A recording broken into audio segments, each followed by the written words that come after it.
E aí, sempre, quando tu me disse de sintomas de ansiedade também, né? Hoje eu consigo olhar para trás e ver, nossa, quantos sintomas realmente eu tinha, né? Teve um pouco mais à frente, ali nos 16, 17 anos, falando de ansiedade, muitas vezes para mim me acalmar, eu ia nas paredes dos galpões lá do interior e ficava dando soco nas paredes até desgastar um pouco a pele, que começava a sangrar, sentir dor, aí parava, né? E com tudo isso, a partir dos 12 anos, comecei a ter pensamento suicida. E isso foi de uma forma bem intensa até os 24. Pensamento com algumas pequenas tentativas e que foram só pequenas tentativas, porque estou aqui hoje, então... Ainda bem que não teve sucesso, né? Isso, é bem As suas isso. empreitadas ali. Isso. Então hoje, por exemplo, chega alguém com ansiedade, eu não consigo dizer, eu entendo você, né, o que você sente. Chega alguém que passou por assédio, geralmente na recepção, no olhar para a pessoa, eu já percebo que a pessoa passou por algum tipo de assédio, né? Ah, mas eu tenho algum tipo de vício. Ok, eu entendo você, né? Ah, eu tenho visões, eu tenho alucinações. Ok, eu entendo você, porque eu também já tive isso, né?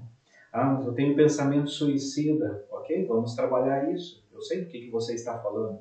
Não é só a parte teórica, não é só a parte de cursos, né? Ou de todas as pessoas que já passaram comigo na minha frente falando sobre isso. Não, porque isso também, de alguma forma, tem toda uma estrutura dentro da minha mente relacionada a isso, né? Sim. E assim, aí timidez, né? Até os meus 20 anos de idade, para mim dizer um oi para alguém é muito difícil, né? Ficar vermelho e sair correndo.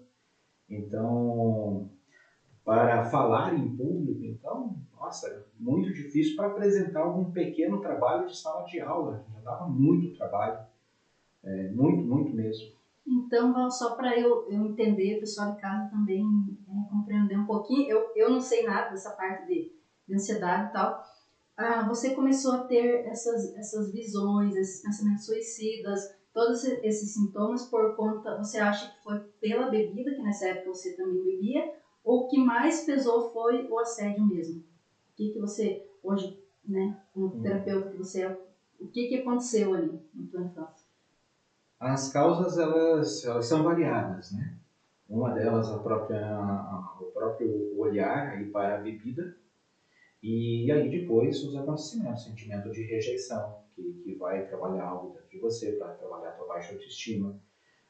Praticamente eu vivia num estado depressivo, só não era diagnosticado como isso porque era naquele tempo, né? E isso já se passaram 30 e poucos anos, né? Hoje eu já estou com 44. Então se passou aí pelo menos 33, 35 anos já, né? Então mudou muito de lá para cá com relação a diagnósticos, o olhar para isso, as famílias entender isso, né? O assédio em si, ele traz as consequências do assédio é catastrófico, é uma tragédia, tanto para o menino quanto para as meninas que passam por isso. E tem muitas, muitas pessoas passando por isso, inclusive nesse exato momento que nós estamos aqui. Tem pessoas, talvez a nossa volta aí, passando por isso. Eu chego a atender dos clientes, eu atendo de segunda a sábado, de manhã, tarde à noite, mas varia em torno de 2 a 3 clientes destes por semana que já passaram por algum tipo de assédio em algum momento na vida. E muitos desses têm depressão profunda. Das mulheres, de cada 10 mulheres com depressão profunda que chega para mim, pelo menos 7 delas passaram por algum tipo de assédio. E uma das causas da depressão já está envolvido por ter passado pelo assédio em si. Uma das causas, né? Não é que seja tudo, é uma das causas. E dessas 7 que passaram por assédio e que têm depressão também, pelo menos umas 4 ou 5 desenvolvem pensamento suicida. E tem restrições assim impactantes na vida de relacionamento, né? Lá na planta do jardim relacional, na planta chamada sexualidade, de não conseguir viver isso intensamente, porque está cheio de bloqueios. E ver para ainda que hoje existe uma abertura, né, muito mais receptiva para que as mulheres, e tanto mulheres quanto homens, conseguirem trazer, né, isso que está lá dentro do seu interior para fora, né? Mas imagino que o número ainda é muito maior, né? Porque muita gente tem muito tabu muito preconceito, aquela questão do o que vão pensar de mim. E, de fato, né, às vezes não dá tempo de você conseguir tratar uma depressão, às vezes acaba chegando, né, numa situação, né, que é irreversível, digamos assim, numa tomada de decisão irreversível. E quando essas pessoas elas tomam uma decisão, existe uma dor muito, muito grande ali. Primeiro, você assumir que você precisa de ajuda, né? E aí você tem que contar isso para alguém, né? Porque por mais que exista campanhas e tudo, mas ainda assim a sociedade acaba sendo muito preconceituosa ainda, né? E tem muito tabu em cima disso, principalmente voltado para a mulher, né? Infelizmente ainda, né? E são com esses trabalhos que a gente vai conseguindo quebrar esses paradigmas e deixar o mundo cada vez mais colorido para todo mundo, digamos assim, né? Sim. Realmente, ainda muita coisa já se alterou, mas temos muito a melhorar com relação a isso. Eu já presenciei em terapia mães colocando em xeque o que a criança estava trazendo como queixa, que estava sendo assediada. Tá? Eu já teve relatos de criança que apanhou ao tentar contar para a mãe que estava sendo assediada por um familiar. Desses assédios do qual eu falo, a maior parte deles, com segurança, eu falo que mais de 85 a 90% ocorre no âmbito familiar. Pai, avô, tio está muito em evidência, padrasto, primos, irmãos, e aí que começa a se estender para outras pessoas que é os casos mais raros. O vizinho, né? Aquela pessoa que está convivendo com a família com frequência, talvez para quem tem uma empresa, o funcionário do pai que está sempre junto, ou algo assim. Então está dentro de casa. Quer resolver a parte do assédio? Olhe para dentro da família e você vai resolver isso. Isso serve de alerta, né? Serve para os pais estarem sempre atentos aos filhos, aos sintomas, né? Como a criança está reagindo. Né? Quais são os principais sintomas assim que você pode listar para gente? Como principal, assim? Porque criança... eu senti que meu filho começou a fazer isso. O que você poderia dizer? Ou não é padrão? Como que funciona? Tem um certo padrão, tá? Mas nem sempre é fácil de se identificar. Por quê? Porque a maioria de nós não somos treinados para ficar identificando isso, né? Sentimentos e emoções. A criança pode estar triste, ali de cabisbaixa, e os pais pensar que é sobre qualquer outra coisa, porque não ganhou aquilo que pediu, porque não está a fim de ir para a aula, está começando a ficar com um certo choro frequente, sem mais nem menos, mas a criança não fala o porquê, porque a criança se fecha, porque quando a criança passa por assédio, o que ela recebe além do assédio em si? Ameaças, de todas as formas. Né? Tem inúmeros relatos, foi ameaçado, tinha vezes que a pessoa deixava a arma do lado, foi ameaçado que se eu contasse qualquer coisa, ia matar minha mãe. Qual criança que quer ver a mãe morta? Não vai contar, né?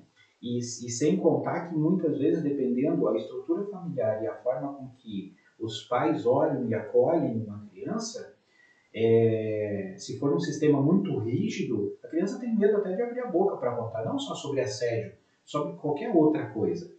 Tanto que tem muitos que vêm lá e falam algumas coisas para mim porque realmente não conseguem falar com os pais. Mas na minha família então é diferente? Não, às vezes não é diferente também. Às vezes também meus filhos podem se sentir inseguros em alguns momentos e talvez contam alguma coisa para uma outra pessoa e não para mim como pai, porque dentro de casa eu sou pai. Sim. Então, podemos conseguir identificar de alguma forma, sim, mas o que vem antes da identificação é proteger as crianças. É evitar ao máximo de deixar elas expostas com outras pessoas, começando pelas de dentro de casa.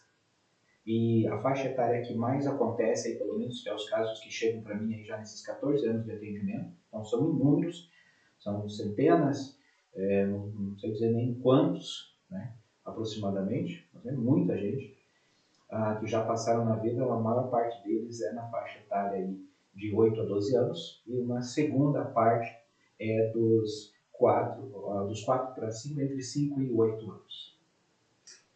Esse é um assunto muito interessante, muito sério, né, Silvano? Sim. Podemos até combinar de falar só sobre esse assunto Vamos numa outra live, né? Justo. porque é um assunto muito interessante que faz muita diferença para as pessoas, né, para as famílias. Mas vamos continuar, Dallagnol, na parte em que você conseguiu identificar os seus problemas e que você começou a sair disso. Como que foi esse processo? Bom, aí entre os 19 e 20 anos, meu pensamento era só assumir do mundo, né? Era desistir de tudo, era não estar em contato com ninguém, quanto mais isolado eu estivesse, melhor, né? Então, tinha vezes assim de eu sumir no meio de plantações, no meio de matas, eu e um cachorro, ou 2 cachorros, mas tinha um em especial, que ia junto comigo e a gente ficava como se fosse refletindo, né, sobre isso. Muitas brigas em casa também, porque com tudo que foi acontecendo, eu saí da minha função filho, eu fui alterando a hierarquia familiar, e quando a gente busca alterar a hierarquia familiar, nós vamos ter problema, vamos ter conflito. Então, aumentou os conflitos, principalmente entre eu e o pai naquele tempo, e quem estava saindo fora de lugar? Eu, mas eu não sabia disso naquele tempo. E ali próximo dos 20 anos, eu lembro que um dia a mãe chegou em casa e ela trabalhava no vizinho, além de trabalhar na roça e tudo mais, ela fazia limpeza na casa do vizinho. E o vizinho ia jogar fora, ia se desprender lá de alguns livros, e ela trouxe uns 2, 3 livros para casa, e entre esses, 2 deles, né, um deles chamado Minutos de Sabedoria, do professor Carlos Pastorino, e o outro Nunca é Tarde para Recomeçar, escrito por o autor, eu só lembro que era um padre, não me lembro o nome dele, e eu passei esse livro em frente para uma pessoa há um tempo atrás, quando eu percebi que era a pessoa que precisava daquele livro também, né? E eu comecei a ler né, Nunca é Tarde para Recomeçar, e o Minutos de Sabedoria, um livrinho de bolso. Então, à noite, eu ia no meu quarto, abria ele, lia uma página, fechava os olhos e entrava numa espécie de meditação. Eu não sabia que era isso, mas era isso que eu estava fazendo. E aquilo, com algumas semanas fazendo isso, e frequentemente, então, olha, a rotina nos altera, a rotina muda, tanto para o mal quanto para o bem. Né? Aquilo que a gente vai fazendo repetidamente, e é uma das formas de reprogramar a mente, é repetir, repetir, repetir, seja algo bom ou seja algo ruim. Né? Vai programar a mente, vai reprogramar a mente. E foi o que começou a acontecer, e eu senti que aquilo começou a me acalmar, que aquilo estava fazendo sentido para mim. Ou melhor, estava dando um novo sentido para a vida. Aí saí de casa, e fui morar com a avó, com o avô, com a nona e a nona, uma tia naquele tempo. Logo em seguida o nono veio a falecer, um mês depois que eu estava com eles veio a falecer, eu continuei na casa com eles e fui trabalhar em empresa, né, chão de fábrica, e começamos. E aí, eu não gostava de ler, não gostava, mas a partir daquele momento, lá daqueles livros, então olha só, minha mãe estava presente lá no meu nascimento, ela estava lá, a pessoa mais presente lá era ela.